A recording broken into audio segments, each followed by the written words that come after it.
Esas historias que no están en las portadas, pero que vale la pena contar. Esto es Lo que no sabías que necesitas conocer. Siempre hay cosas que no sabíamos, Carlos. Claro que sí, vamos a hablar de narcisismo en este momento. Temazo. Un patrón de comportamiento caracterizado por una exagerada autoimportancia, una necesidad extrema de atención, de admiración y además una falta de empatía absoluta. Absoluta, bueno, sí. Se relaciona, según un estudio, el narcisismo con el uso del celular, fíjese. ¿Tendrá que ver? Eso es lo que dice un estudio de la Universidad Gdańsk en Polonia. Igual tiene mucho que ver de diferentes formas, pero ya, a ver, ¿desde qué punto? Hicieron un estudio con 665 personas que usan las redes sociales, ¿ya? Con un intervalo de 8 meses entre cada encuesta. Y los resultados mostraron que aquellos con ciertas tendencias narcisistas tenían más probabilidades de ser adictos a las redes sociales. Ojo ahí. Claro, el heroísmo, por ejemplo, querer ser admirado, la rivalidad, competir con otros, eran consistentes con personas que eran adictas a las redes sociales. Además de eso, claro, tenían comportamientos como enemistad, estar enfadado con los demás, o aislamiento, que es estar distante. Todo eso es un cóctel absoluto que forma finalmente una persona narcisista, dicho esta universidad, y teniendo en cuenta que utilizaban estas personas de manera más cotidiana, casi compulsiva, las redes sociales, ahí se conforma este patrón. Harta información en TikTok, por sobre todo, no solo de este tipo de patrones, sino de todo ámbito de salud mental. Así es. Hay que ver quién te entrega la información. Aquí hay un estudio serio. Claro, y este estudio además dice que hay riesgos en estas personas más amplios de trastornos del sueño y problemas con rendimiento académico y laboral al final, a la larga. Que le dan mucha vuelta a las cosas. Exactamente. Sí. Y además de la dependencia emocional a estas interacciones online, así es que ojo con usar mucho el celular, ¿no? Y especialmente las redes sociales porque, no vamos a... Ojo con detectarlos no también. También, las red flags, importantes. Mucho mejor verlo con anticipación. Bueno, ya la Universidad Gdańsk en Polonia ya lo tiene más o menos claro eso.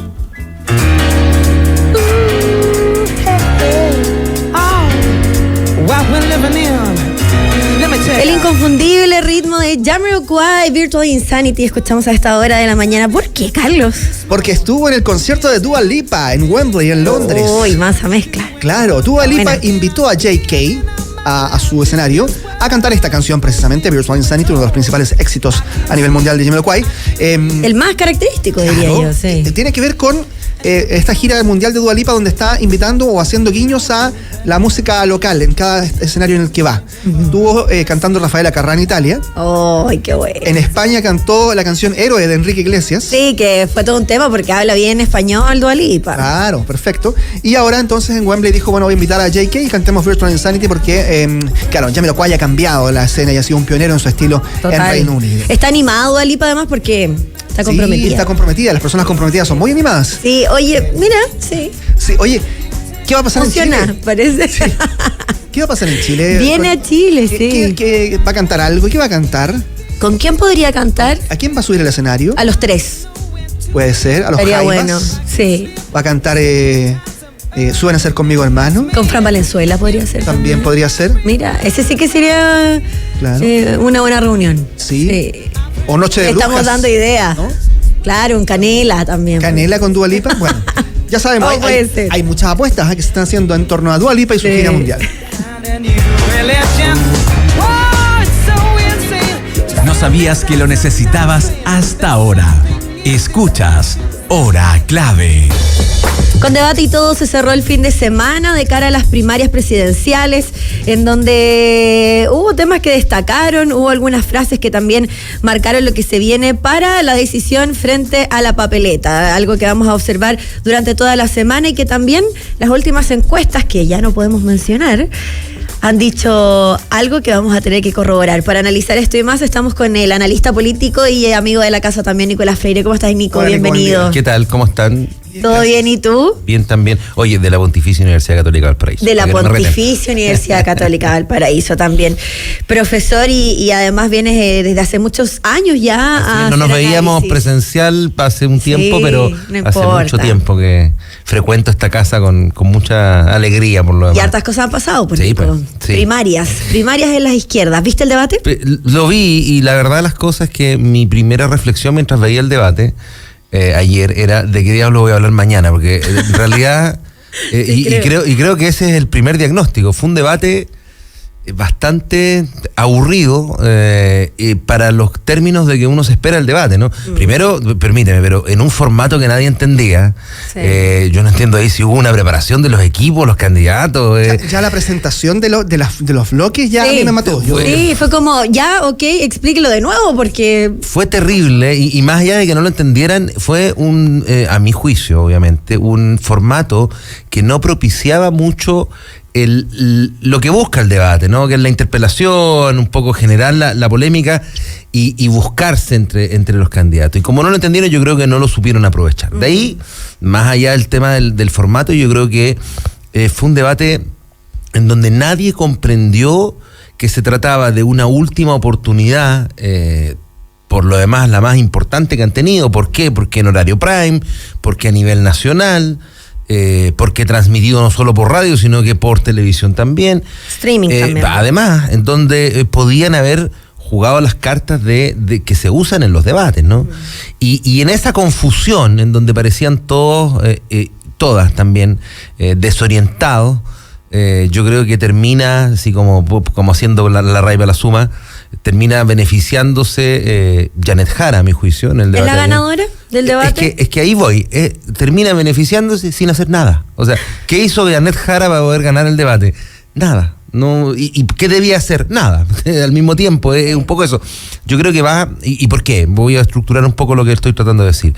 Es evidente que en el último tiempo en las encuestas Janet Jara ha venido no solo creciendo, sino que asumiendo un liderazgo que tiempo atrás no lo tenía, y lo tenía Carolina Toa. Por lo tanto, hoy día quien corre con ventaja, al menos en términos de encuestas, podemos conversar también si las encuestas son tan representativas de un espacio de primarias, pero frente a esa sensación, ¿qué es lo que debía haber ocurrido? Digamos, ¿cuál era el manual que nosotros debimos haber visto ayer? Debimos haber visto que, sobre todo quien persigue a Janet Jara, es decir, Carolina Toa, la buscara un poco más, la interpelara un poco más, como en algún momento lo hizo en los últimos días, ¿no? Sin embargo, no lo aprovechó. Tuvo una pregunta que yo creo directa, ¿no? Las preguntas cruzadas. Las preguntas cruzadas, que la desaprovechó en términos de manifestarle una pregunta bastante mal elaborada, que a su vez permitió que Janet Jara respondiera un poco lo que quisiera. Cuando Janet Jara se vio contra las cuerdas, que fue a mi juicio en la pregunta respecto de Cuba, ningún otro candidato utilizó el tiempo, también probablemente por el desconocimiento del formato, para poder incidir ahí, ¿no? Para poder hincar el diente en ese momento, que era el momento en donde tú, de una u otra manera, comprendes que el adversario político y quien va liderando la carrera está en dificultad, y ahí tienes que aprovecharlo. Hacer sentir incómoda a Jara. Y por otro lado, Janet Jara, ¿a qué se dedicó? O sea, a mí con el máximo, yo no estoy analizando temáticas, ¿no? Pero con el máximo respeto de todas las temáticas. Cuando Janet Jara le pregunta a Jaime Mulet, estoy tratando de hacer el ejemplo, ¿no? El símbolo, sobre temas de animales, las mascotas. ¿no? Oye, yo tengo 2 perritos, no se me malinterprete, pero es llevarlo a un tema que en un debate no va a generar una polémica. Es decirle, tome, mire este caramelo, vaya, juegue con el caramelo, no me interpele, juegues en su minuto, no me interesa lo que diga, y después me tocará a mí hablar. Usted que ya está cuarto, mire, le doy un regalo. Ahora, tengo una pregunta aquí, y es un poco buscando entre líneas, en definitiva también, y para ver si lo podemos analizar aquí en esta mesa, si no habrá sido también algo intencional el reducir el tono, el bajar las tensiones entre todos, para apalancar a lo mejor a quien mejor está expectado, en este caso que puede ser Janet Jara. Lo pregunto porque esto en política también se usa, y eventualmente en un mismo sector, tomando en cuenta que estamos a una semana de la elección, pueden existir este tipo de movimientos. Sí. O también, esa es una opción y es válida, o lo que yo también veo es que dentro de las entrevistas varias que han tenido los mismos candidatos, siempre que tratan de atacar a un otro, está el tema de, bueno, ojo, porque todo esto puede ser utilizado en su contra cuando uno de ustedes gane. Van a tener que apoyar a ese. Voy a guardar las dos cosas, pero respecto a lo segundo, yo creo que es cierto, pero tiene un límite. O sea, en una primaria hubo un candidato a la primaria de un sector político que le dijo al otro candidato de la primaria, que terminó ganando esa primaria, la frase famosísima, no si te declararon reo por lindo, nos acordaremos. Entonces, ¿Y eso cuánto incidió después? Nada, porque finalmente las primarias son el show para lo que son, y es decir, para la elección primaria. Después es muy probable que esto sea borrón y cuenta nueva en política. Por lo demás se olvidan rápidamente muchas cosas y todo se reordena. Entonces, sí, yo entiendo que eso está, pero no incide tanto.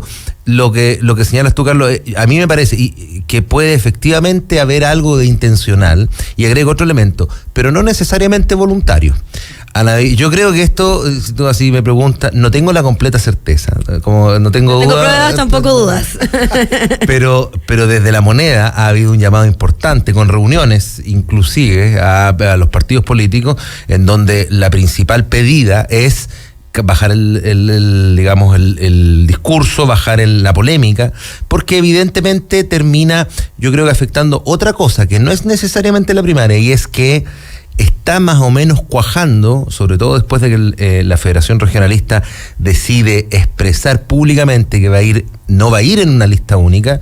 Bueno, se dieron todos los números para que los partidos que quedaran dijeran, ops, ahora parece que matemáticamente, con un partido menos al que tener que asignarle determinados cupos en una lista única, esto parece más viable. Bien, y frente a eso, y ahí yo meto un poquito a La Moneda, han existido llamados a bajemos el tono, porque arriesgamos a que esa lista única finalmente no termine cuajando. Que finalmente esto, claro, hay una batalla presidencial que es la madre de todas las batallas, pero no es la única, y sobre todo por lo que hemos visto en el contexto chileno en los últimos 2 gobiernos, no sé si tampoco es la principalísima, o por lo menos si no se mira acompañado de lo que pasa en el Congreso. Y lo que pasa también al exterior de estas primarias, porque hay toda una carrera presidencial que también se da por parte de las derechas, en donde no dejan de hablar, no dejan de hacer ruido. Entiendo que hoy ya volvió a sus labores Evelyn Matei, sí, que hubo muchas dudas la semana pasada si es que era parte de una estrategia para decir, uy, me bajé,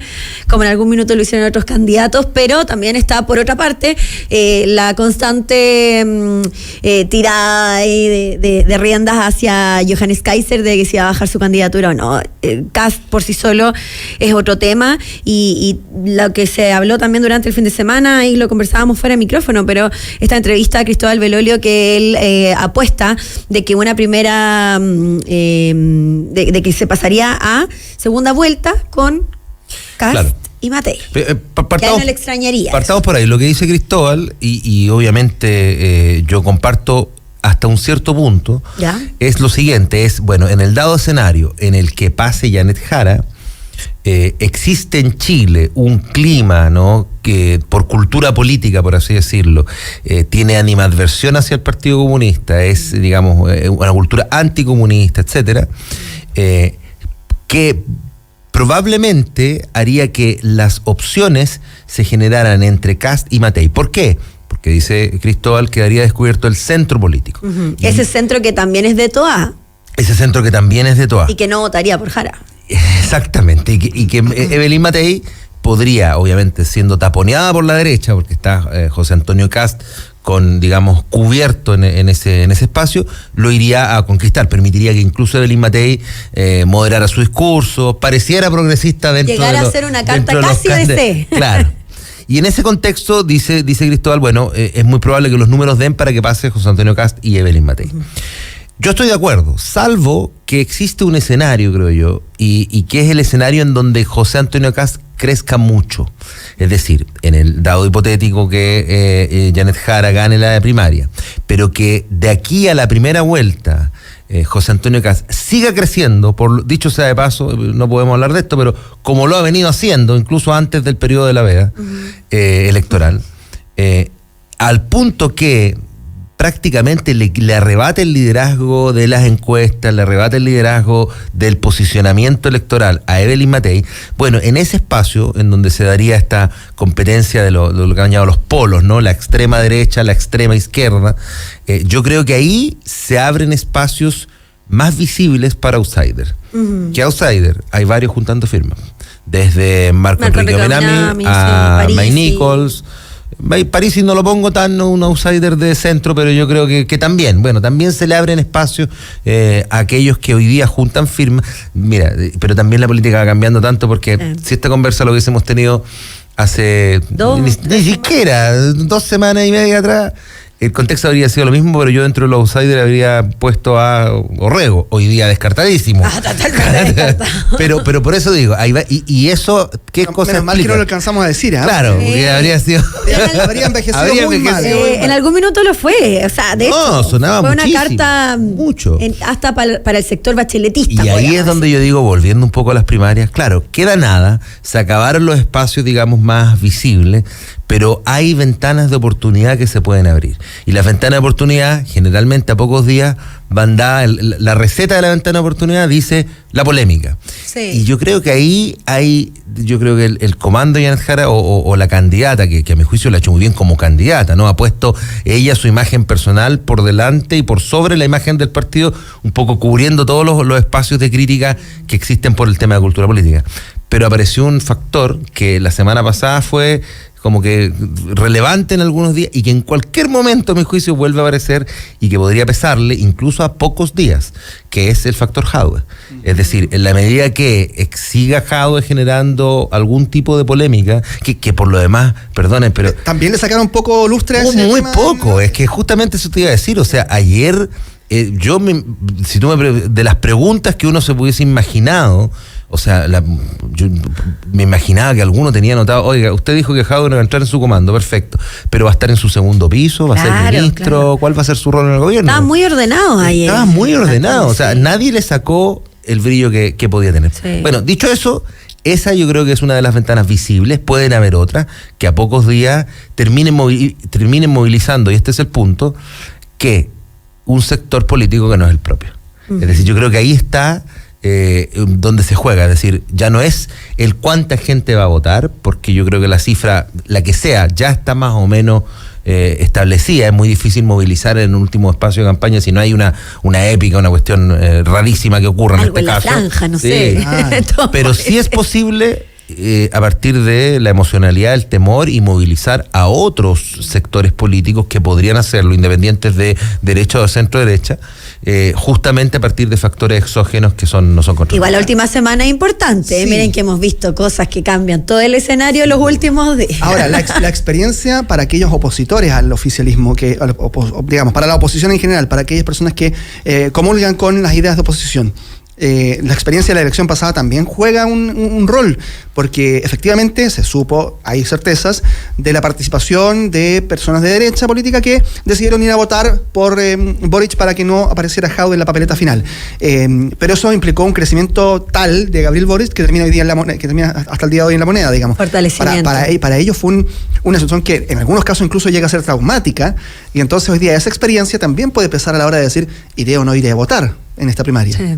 Claro, pero también ahí esa movilización fue más racional que emocional.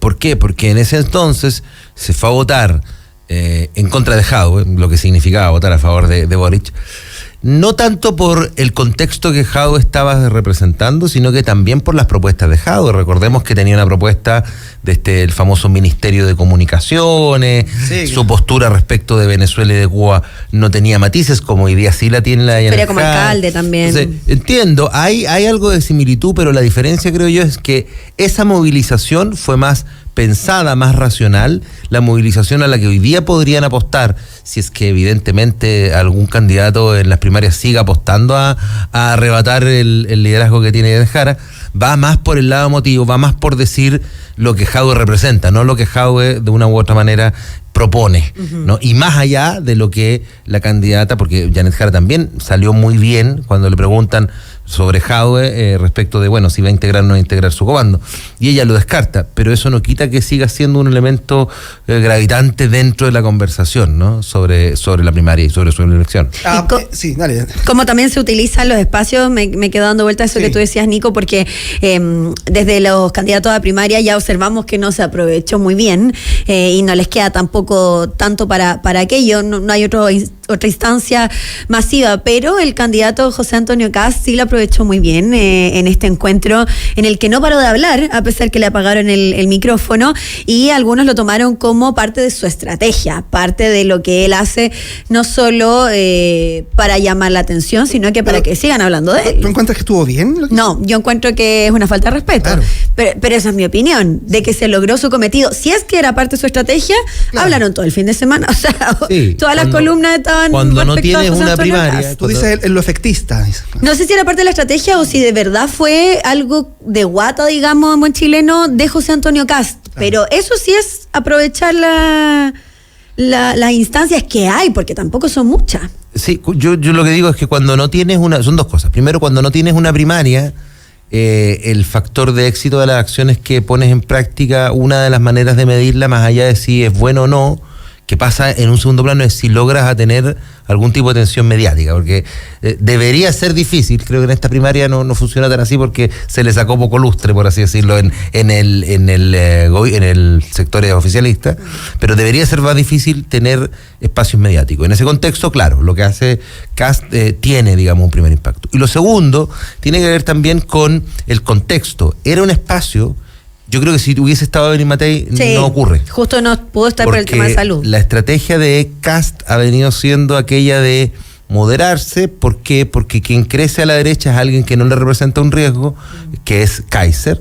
Y en ese contexto, cuando no está Matei en el panel, él evidentemente tiene que disputar un liderazgo que por estilo se acomoda más a ese tipo de acciones, que es el estilo de Joan Egea. Y no solo por estilo, sino que también un poco lo que él quiere comunicar, que es: aquí a mí nadie me manda y yo aquí hago lo que quiero. Sí, claro. Y eso también marca una, entre comillas, algunos lo pueden ver así, por sobre todo su sector, mano dura, sí, dentro, claro, de la seguridad, por ejemplo. Firmeza que se confunde después con terquedad, y ahí es importante. Sí, porque interrumpió a otras personas. Claro, nos quedan 30 segundos, Nicolás Freire, pero a puertas de las primarias en esta semana. No me digas que me juegue por un resultado, que no lo voy a hacer. No voy a decir esto, pero ¿cuál debería ser la clave que debiesen aprovechar Janet Jara y Carolina Toá para buscar esos últimos rasguños de puntos de aquí a la... Yo vengo diciendo y estoy convencido de que hoy día lo que puede no solo movilizar electorado propio y ajeno, sino que también convencer, porque son dos cosas distintas, es la polémica. La polémica como recurso es parte de las candidaturas, es parte de las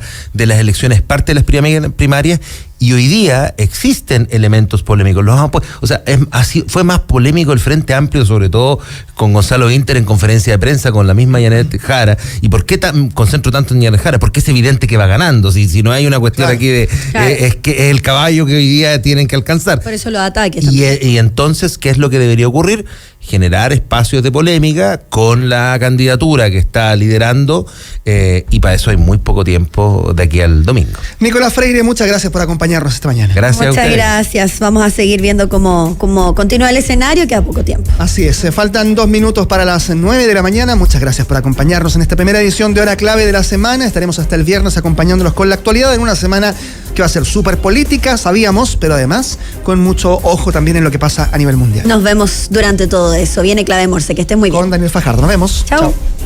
Terminamos por hoy, pero la actualidad no se detiene. Nos escuchamos mañana a las 8 a.m. en Hora Clave 92.9. La Clave me escucha. Llegó junio y aunque el frío se asoma, el Parque Metropolitano de Santiago sigue siendo el mejor panorama al aire libre. Abrígate y ven a disfrutar de la naturaleza, los miradores, los senderos y los espacios que tenemos para ti y tu familia. Conéctate con las ciudades de lo alto, te esperamos y vive la ciudad en Parquemet. Síguenos en nuestras redes sociales en @ParquemetMimbu. Gobierno de Chile. Chile avanza contigo. ¿Te ha costado encontrar una buena administración de edificios? Entonces entra a administradorschile.cl, la base de datos de administradores de edificios y condominios más grande a lo largo del país. Capacitados con el uso de la plataforma para administradores Comunidad Feliz y con conocimientos de la nueva ley de copropiedad. Entra a administradorschile.cl, llena el formulario y te enviaremos gratis 3 opciones de administradores de edificios para que tú elijas la que más se te acomoda. Una comunidad bien administrada es una comunidad feliz.